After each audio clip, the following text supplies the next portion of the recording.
Zee 24 तास एक पाऊल पुढे। नमस्कार, मी भूषण करंदीकर। प्राइम वॉच मध्ये आपलं स्वागत। आपल्या संरक्षण खात्याने 2010 मध्ये फिन मॅकॅनिका या कंपनीशी 3500 कोटी रुपयांचा सौदा केला होता। या सौद्याअंतर्गत ऑगस्ट वेस्टलँड हे 12 हेलिकॉप्टर भारत खरेदी करणार होता। पण आता या हेलिकॉप्टर खरेदीला एक वेगळंच वळण मिळालंय। या व्यवहारात 350 कोटी रुपयांची दलाली दिल्याचं समोर आलंय। त्यामुळे संरक्षण खात्यातील भ्रष्टाचार पुन्हा एकदा चर्चेत आलाय। खरं तर संरक्षण खात्यातील भ्रष्टाचाराचं हे काही पहिलंच प्रकरण नाही। यापूर्वीही असे प्रकार घडलेत। देशाच्या सुरक्षेची जबाबदारी ज्या खात्यावर आहे त्याच खात्यात असे प्रकार घडत असल्यानं देशाच्या संरक्षणाशी हा खेळ तर केला जात नाही ना, असा सवाल आता उपस्थित केला जातोय। आणि यावरच आहे आजचा प्राइम वॉच, बोफोर्स ते अगस्ता।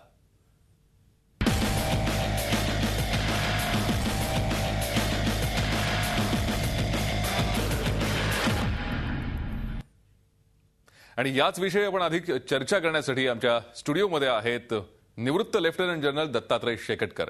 सर, आपलं स्वागत करतो। आपण ही चर्चा करूयात, मात्र त्यापूर्वी आपण पाहूयात भारताच्या हवाई सीमांचं संरक्षण कवच आणखी मजबूत करण्यासाठी अगस्ता वेस्टलँड हे अतिसुरक्षित हेलिकॉप्टर खरेदी करण्याचा निर्णय 3 वर्षांपूर्वी घेतला गेला।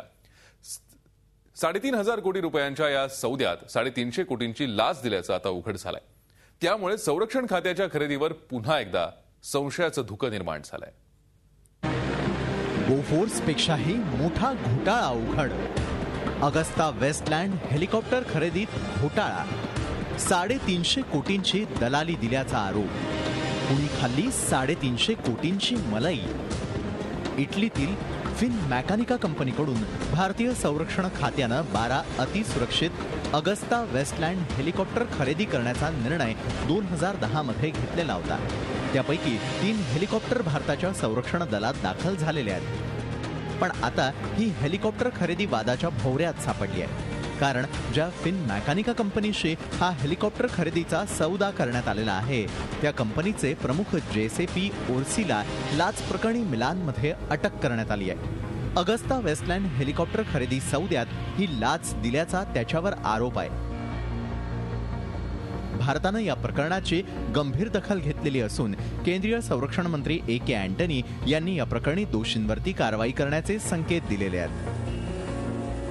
We have already given this issue to the CBI. Let us see the progress of CBI inquiry. At any stage of the inquiry, if anybody is guilty, anywhere in the deals, they will have to pay the price. They will take actions. Nobody will pay it. Agusta Westland helicopter खरेदीमध्ये कथित लाच प्रकरणावरून विरोधकांनी सरकारवरती टीकास्त्र सोडलेलं आहे। तसंच हा सौदा रद्द करण्याची मागणी केली आहे। ताज्जुब होता है कि भारत को चूना लगा है। भारत सरकार के खजीने को लूटा है और जिनको फायदा मिला है इटली को, वो जांच कर रहे करप्शन का और अपने आदमियों को गिरफ्तार कर रहे हैं। और मजे की बात यह है कि भारत जिसको लूटा गया है, जहां करप्शन हुआ है, वो जांच में कतई इंटरेस्ट नहीं दिखा रहे। जिसमें 350 करोड़ रुपए दलाली देने की बात सामने आई है, जो बहुत ही गंभीर है। कई मिडिलमैन के नाम सामने आ रहे थे। कोई त्यागी ब्रदर्स, कोई चंडीगढ़ की कंपनी। आज की तो मीडिया की जानकारी है कि फॉर्मर एयर चीफ त्यागी का भी नाम सामने आया है। अगर ये विषय 1 साल से उठ रहा था तो हम सीधा सवाल करना चाहेंगे, 1 साल की चुप्पी क्यों?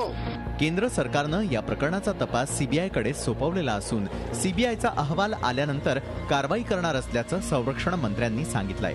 या प्रकरणात माजी हवाई दल प्रमुख SP त्यागी यांचं नाव पुढे आलेलं असून त्यागी यांनी आरोपांचं खंडन केलेलं आहे। मेरे को जानकारी है कि इसमें कोई गड़बड़ नहीं हुई, जहां तक मेरी जानकारी है। तो ये भी लगा कि अच्छा इंक्वायरी हो जाए, सब बात पूरी पता पड़ जाएगी। अगस्ता वेस्टलँड हेलिकॉप्टर खरेदी प्रकरणाची इटली सरकारकडून स्वतंत्रपणे चौकशी केली जात असून भारतामध्ये CBIनं चौकशी सुरू केली आहे। त्या चौकशीतून कथित लाच प्रकरणाचं सत्य लवकरच बाहेर येणार आहे। झी 24 ताससाठी ब्युरो रिपोर्ट, मुंबई। झी 24 तास एक पाऊल पुढे।